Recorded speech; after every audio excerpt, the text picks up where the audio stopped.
Hey guys, how you doing? It's Matt here with you, and I'm just here talking to you guys today about I'm here to talk to you guys today about everything going on with me. There's been a lot of changes happening, a lot of changes to come, and a lot of big news coming soon. So I figured I'd just take this opportunity to sit down with you guys just in a video and tell you guys everything going on with me and what I have coming up for 2016, other stuff as well. So first thing is I got signed to New Media Records. Shout out to those guys. They're gonna help me create and reestablish myself as an artist in terms of branding, music, and everything like that. So basically, right now our main focus is rebranding my social medias and everything I'm doing, which leads me to this next thing. I'm changing my performance name. I'm changing my name to Matt Layne instead of Matthew Layne. The label and I agree that Matt Layne seems a bit more personal rather than Matthew Layne, which is what I use for business. And Matt Layne is what everyone calls me. So it makes more sense for people to connect with me on a more personal level when my songs are so personal. New Media Records has been so great to me. Brian Arnold and his entire team have been wonderful to work with. So I'm very excited to see where this goes with Brian Arnold and his team. And Brian, thank you for bringing me on. I'm really excited to work with you, and I hope we can keep going and do great things. Let's talk about shows. I'm gonna get to the record closer to the end of the video because there's a lot to talk about with the record and all the music. But my next confirmed show is just about a month away, and that worked out because my last show was in Brantford on February 19th. Thank you again to the Starving Artists Cafe and everyone who came out. That was a very well packed venue, and I really appreciate all the support. But so yeah, my next show is March 26th at Wasted Space in Oshawa. Shout out to Kenny Cool from In the Act of Violence for having me on that bill. I have confirmed and I've been announced around on the first round of artists for Discover Niagara Music Festival, which is a 4-day festival. It takes place in Niagara Falls. I've never actually played in Niagara Falls. I've been there a couple times, but just for vacation. But I've never actually played there, and I'm very excited to go there and play and go see Niagara Falls. I always love going there. It's always a beautiful city, and there's a lot to do. So I'm very excited. Thank you to Brandon Ross, who got me on the join for that, and I'm very excited to be a part of this. Yeah. Other than that, there's just a lot of shows I can't talk about right now, but those are the main ones coming up. Both of those shows are going to be in the description below. That leaves just one thing for me to talk about, and that's the record that's coming out. So the first record I'm putting out is called The Looper Diaries Volume 1.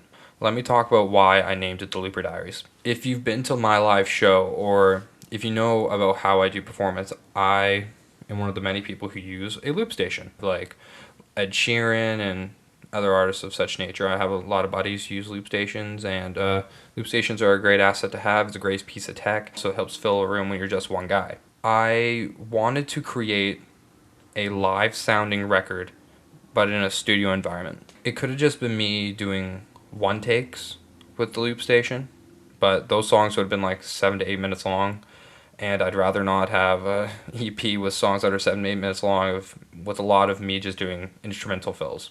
I did multiple takes, pieced it together. I wanted to create a live aesthetic for the record. I did bass, I did rhythm. All the rhythm stuff you hear is on my guitar. The release date, I don't know if I can say it, but since it's my record, I think I have the ability to say it. My record's coming out March 18th. The significance with that date is it's my birthday. I'm turning 20 this year, and I'm very excited about that. There's two reasons why I wanted to have it on March 18th. One, it's kind of like, in an odd way, me celebrating 20 years of growth and development as a person as well as an artist. And the other reason is so I can remember what day the record comes out, which I'm terrible for because my memory sucks. In all seriousness, I'm very excited for the Looper Diaries Volume 1 to come out, and obviously there's going to be a Volume 2 depending on what happens with this record. I already started writing the full length, and overall the song's coming out really well. There's a lot of different songs I'm choosing from, and I'm being very selective. So let me go track by track really quick and explain each song and where it came from. I have a lot of originals written out, but these 3 songs I felt were great introductions for what I'm doing and what I have coming out. The first track is called The Soldiers, and I'm going to play an instrumental of it. This isn't mastered, but I'm just going to play an instrumental loop of it while I talk, just so you guys can hear the music and everything like that. I don't know if I'm allowed to do this, but I'm doing it. And music go now. The Soldiers, I actually wrote this when I was still a part of Earthbound. I didn't know if I wanted it to be an Earthbound song or I wanted it to be an acoustic song. But it's the second song I finished when I started this acoustic project. Lyrically, I've always been fascinated with war history and persevering and overcoming obstacles and rising from defeat. So I feel that song is like a strong message saying no matter what's going to happen, we're going to be there and support until we die. It connects with me in a lot of levels because I deal with a lot of anxieties and a lot of issues personally. So this song kind of helps builds me up and pumps me up and gets me going. Every song comes from a very personal place and a very dark or very real place. So the second song, which I'm going to change, and second song, New Orleans Go. In December of 2015, I went down to New Orleans with my dad. We went there just for our holidays to get away and spend some time together. For those of you who don't know, my mother passed away last March of stage 4 lung cancer. So my dad and I decided, let's take a vacation. My mom loved New Orleans. My dad and I went down there and we spent about a week, 2 weeks down south, just driving along. And on the way there, I played at a few different open mics and had a great time. And walking around New Orleans, I really fell in love with the city, and I really understand why a lot of people enjoy coming there. So we also never forget the struggle of Hurricane Katrina and how that affected a lot of people. Seeing the city come back from such devastation and such sorrow, it really inspired me to write a song about the city, and that's what the song is about. It's about them overcoming the adversity and overcoming the challenges of Hurricane Katrina and really setting themselves to be better and get ready for anything. New Orleans, thank you for the inspiration of that song, and I'm very excited about it. By now, the first two songs obviously don't sound the same. The Soldier sounds very soulful and very rich, while New Orleans kind of has a more modern feel. So the third song, every artist has that certain song that is either about a girl or about a past relationship or anything like that. That's what this song's about. This song's called One Last Kiss, and I'm going to play it right now. It's a very upbeat, folky feel for you musicians who are watching this.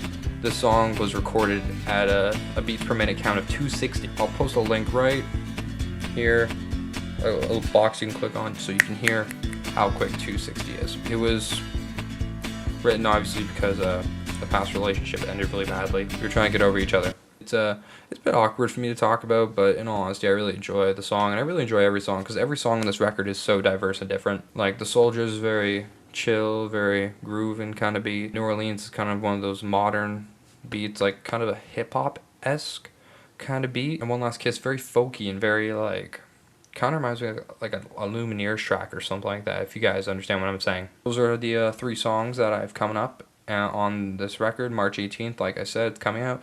All the info that I'm talking about is going to be in the description below. What's coming up for me in 2016. Depending on what happens with this record, I hope the opportunity comes where I get to go out and tour. I really like touring, and I really like going to different places and meeting new people and meeting fans of any sort, and I really enjoy connecting with those people on a more personal of me face-to-face rather than just having them listen to a song or just send me a message or tweet at me. Depending on what happens with this record, I hope I get to come out and I get to play for you. I know I'm going to be doing a lot of shows this summer. I am going to be doing shows here, there, and everywhere. I'm going to try and get as many places as I can. If you want me to come to your town, just comment below your city, and I'll see if we can make it work, because I'll find a way. I really, really want to meet the people who have been supporting me, and I really want to meet everyone who has been listening just to the demo alone. Thank you guys so much for watching and taking the time to support me and everything like that. If you guys want to check out all my socials, it's in the description below. There's Facebook, Twitter, Instagram, and Snapchat. That was going to do it for me. Thank you guys for watching, and